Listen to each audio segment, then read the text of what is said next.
Hi, I'm Massimo Premuda, President of Casa dell'Arte, and today we have the 10th appointment with the local artist is present. The local artist is present, it's a travel tips and art talk around Trieste.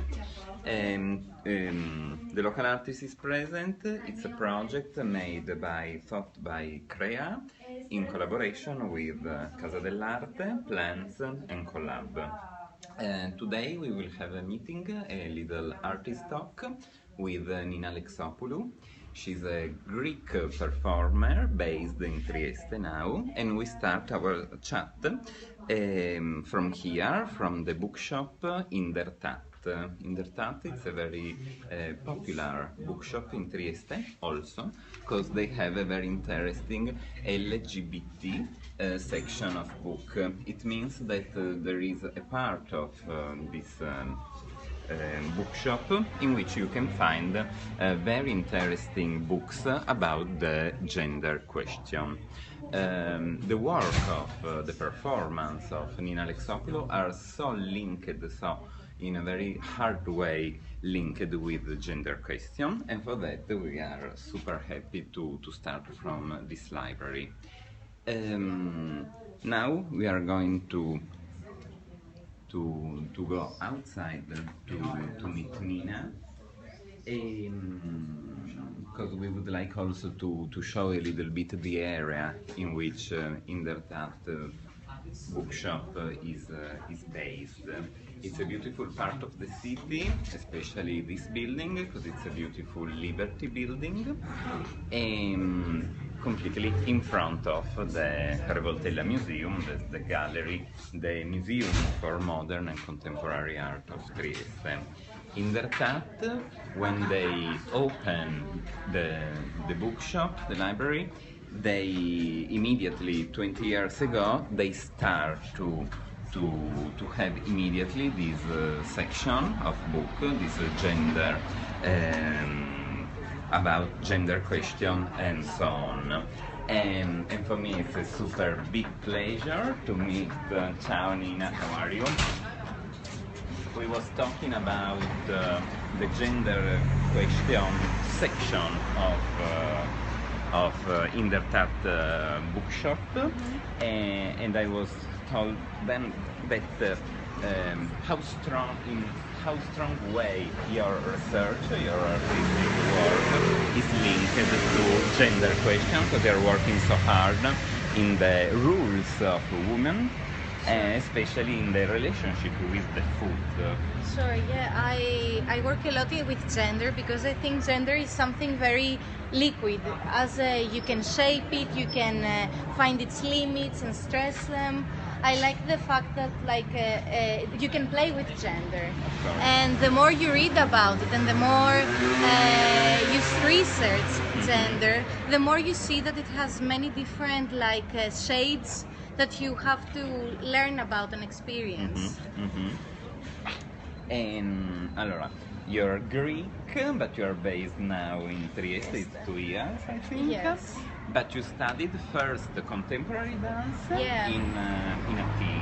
In Athens, yeah. I started when I was 5 years old with dance. So with ballet, I was a ballerina, and I did contemporary dance afterwards. And at some point, I thought that I wanted to do something else, and I wanted to explore more possibilities of the body, and not so much about creating shapes with it, but also performing with it in the real sense of ways. So I think that's why I wanted to perform, because I wanted to explore all the possibilities of my body, more than the movement. Of course. But then you studied in London at the Trinity College. That's a very popular school and very high level of for performance. And how many years? It was 1 year a master, and then I stayed 3 more years in London to work and to perform and to experience London's life, because when you study you don't see much of London, of course. You see more of your university. I think in the end. But I would like to ask you also, I remember this year beautiful performance, it's called Candy Girl, and also there was here in Trieste one show about this. And how important is for you, because also it was your bachelor, no? It was my master's. Okay. Yes, okay. it was part of my master's degree, and it was practically about, it was part of it, not the final performance, but part of it. And it's a performance that you need to perform in many places, I think. So I'm very happy I performed it in Trieste, because I was living 2 years in Trieste. I was very curious about how it would fit in this city, because it was made for London and it went around a bit in England. I performed it in Art Verona, and Trieste was missing, so I'm very happy I performed it here. Okay, you are Greek, but you are based in Trieste. What do you think about Trieste? What was your first approach, and now after 2 years, what's your second approach? With a little bit of knowledge and experience and so on. Well, Trieste, for me, it was a city that was never... When I first came here, I already had friends. I already had someone that I had here, so I was never a stranger in Trieste. So people would tell me, let's go here, let's go there, and I would just follow around and like look around. And I never had to feel out of it. I was always in it, I think, from the moment I came, but I had to explore it, of course. So I think that was my challenge, to explore Trieste and see all these corners and all these places that I never imagined that would be in this small city. Because I mean, let's face it, Athens is big, chaotic. Of course. London is big, chaotic, even bigger than Athens. And then suddenly you're here, and it's such a different place to be, and you have the sea and the mountain, you're kind of in the middle. So I think it can connect a lot of things, and I think it creates like a nice bubble that protects you somehow. I don't know, it's a comforting city. Absolutely. It's a comforting city for me. After 4 years of London, it's a good place to be, I think. Okay, and how is to live in Trieste for a foreign person? 'Cause when you came here, you was just English and Greek speaker, no? Yeah. And okay, now you are very also Italian speaker, but at the beginning, how was the approach with the language? Well, at the beginning, I had a lot of difficulties, because like I just didn't know what to say to people and how to speak and how to communicate.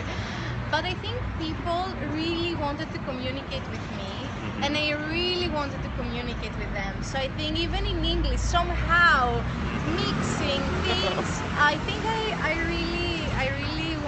really made it somehow. I really communicated with people. Also, I don't think that language is always a problem. I think you can overcome language, and I think that's something that performance is teaching us, how to communicate without language and how to communicate with other things, gestures or even symbols if you want to go there, or you know. And now in Trieste, are you working also? Yes. Just not in your artistic research, and you're working with the children, correct? Yes, I'm working with children. It's something that I really like, because for me, it's a very creative job. You have to perform for them, you have to create a spectacle for them, you have to make them interested in what you say, and I teach English, so it's like you even have to make someone that has never spoken in that language be interested in that and understand why that's important. Because I think a lot of Italian people ask why they have to learn English, and they don't easily learn. So I think that I am really happy I'm teaching English to children, because this way they learn that the world is much bigger than just Trieste, and that makes them able to communicate with people from all over the world in the end. I would like to finish a little bit the interview talking about a gender question for new. Your research is focused on the rules of the woman and with the relationship with the food and the kitchen.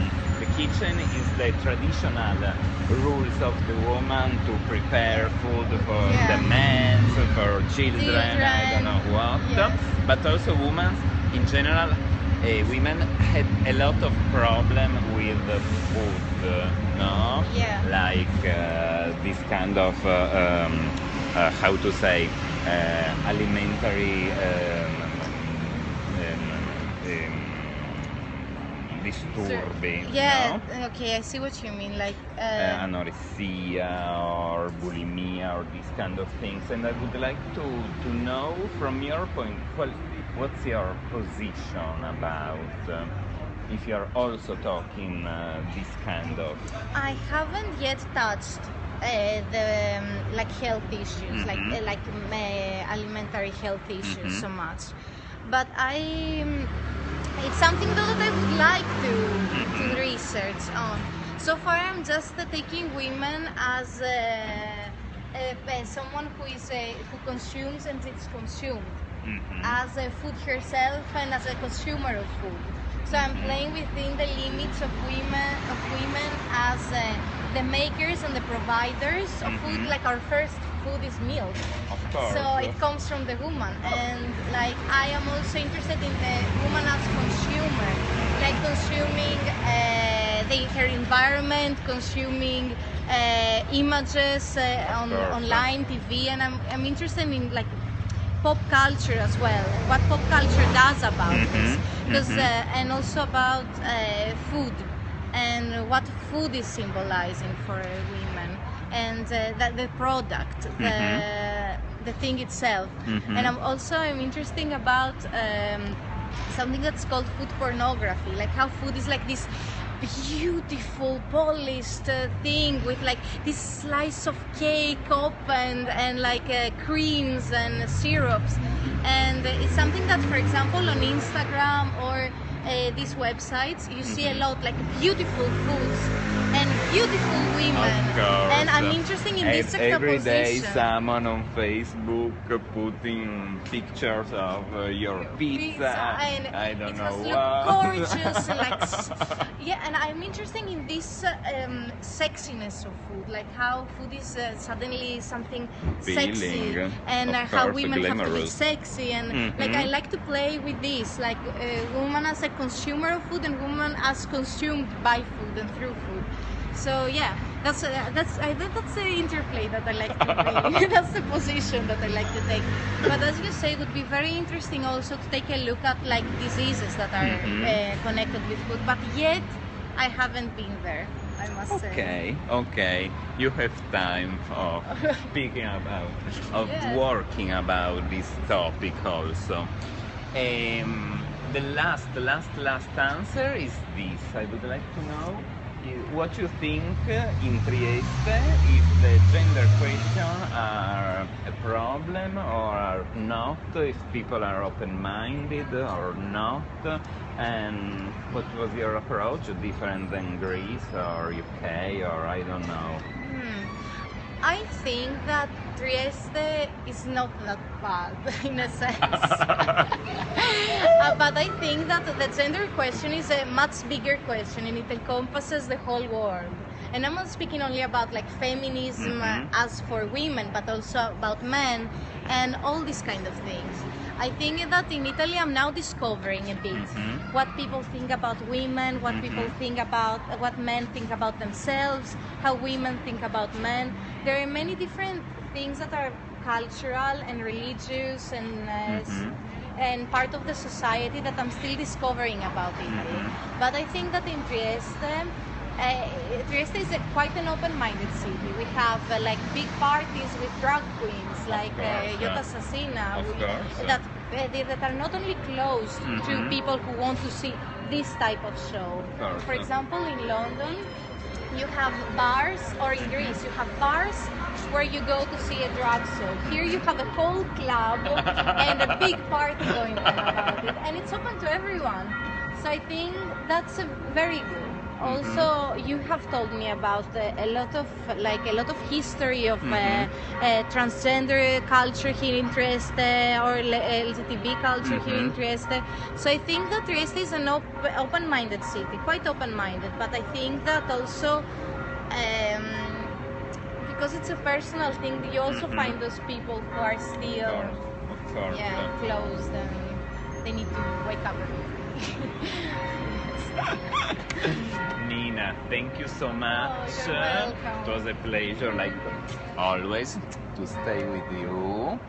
This is my last interview of this year, of the local artist is present. It's a project thought by Crea, in collaboration with Casa dell'Arte, Plants and Collab. Thank you so much. Thank you. And Bye. see you. Bye bye.